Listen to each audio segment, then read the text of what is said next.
Depuis le 25 décembre 2023, Madagascar, au même titre que 5 autres pays africains, bénéficie d'une exemption de droits de douane à l'importation en Chine. Une expansion des exportations malgaches vers la Chine a été enregistrée durant ces 5 dernières années. Elle concerne principalement les produits miniers, une expansion qui sera renforcée à travers cette nouvelle initiative chinoise. Normalement, les produits les plus fréquemment exportés vers la Chine sont le nickel, les ouvrages en minerai, les scories, les cendres.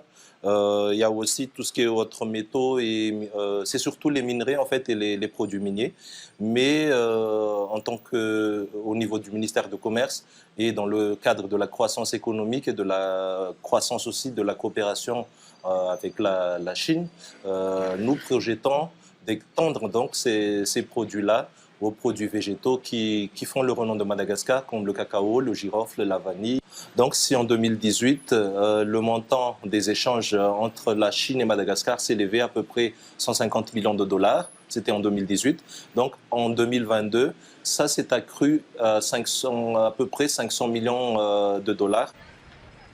Le secteur privé malgache voit en cette initiative chinoise une opportunité pour le développement de l'économie de Madagascar et de surcroît pour l'ensemble de l'Afrique.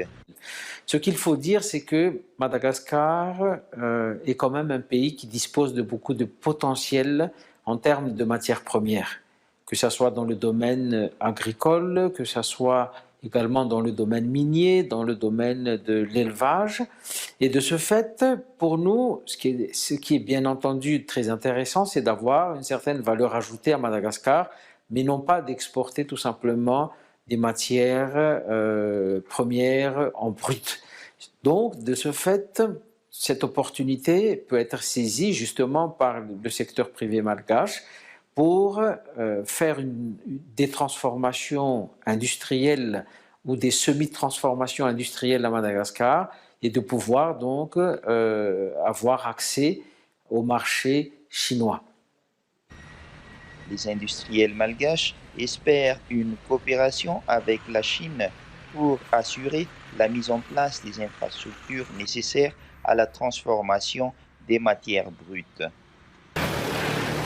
Le secteur privé malgache, tout comme le gouvernement de Madagascar, attend beaucoup de cette décision du gouvernement chinois de la nullité des droits de douane sur 98% des articles en provenance de ce pays.